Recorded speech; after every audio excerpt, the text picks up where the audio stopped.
Welcome to my presentation. In this presentation, we shall see examples on operations with limits. So let us take an example here.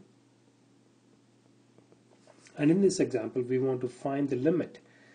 And the example is limit of this function,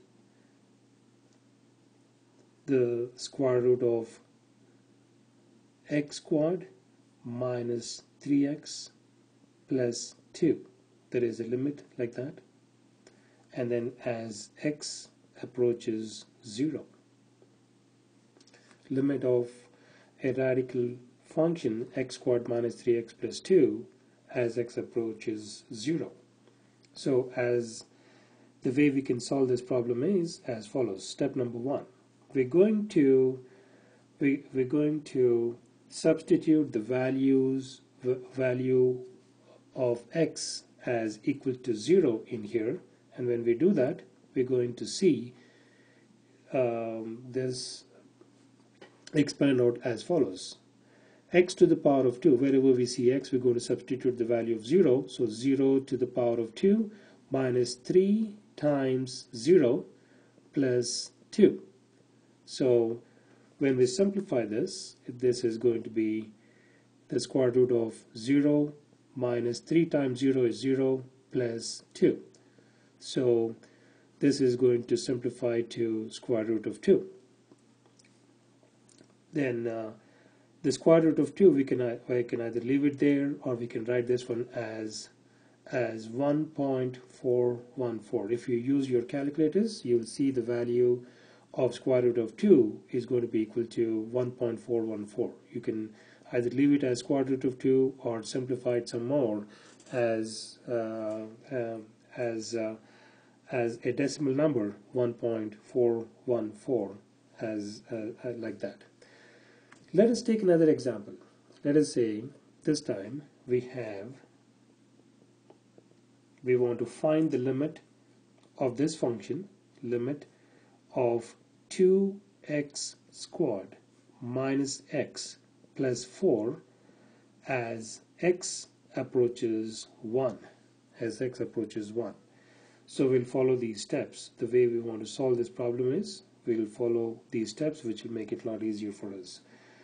So we're going to split up this polynomial function into individual functions.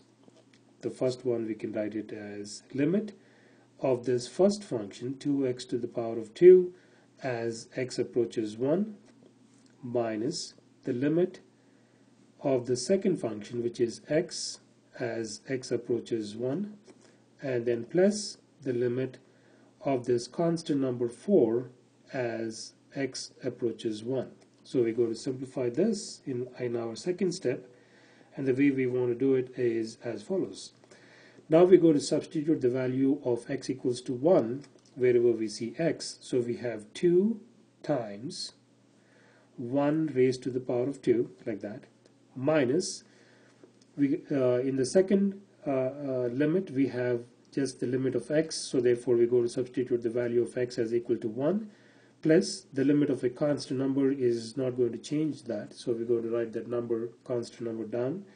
And in the third step, we're going to just simplify the math, and then here 2 times 1 squared is 1, 2 times 1 is 2, minus 1 plus 4. So therefore 2 minus 1 is 1, 1 plus 4 is going to be equal to 5, and therefore this is our answer. This is where we want to leave it.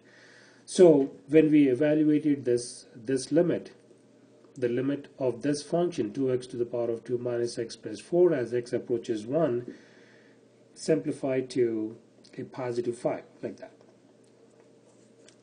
Okay, so I want to just state something here. If p is a polynomial function and c is any real number, then we can I want to make a note here and then state that the limit of a polynomial function p of x, like that, as x approaches c can be written out as the polynomial function times the c, like that. The limit of a polynomial function If p is a polynomial function and c is any real number, then the limit of that polynomial function p of x as x approaches c is going to be equal to p of c, like that. In my next presentation, we shall see more examples on operations with limits.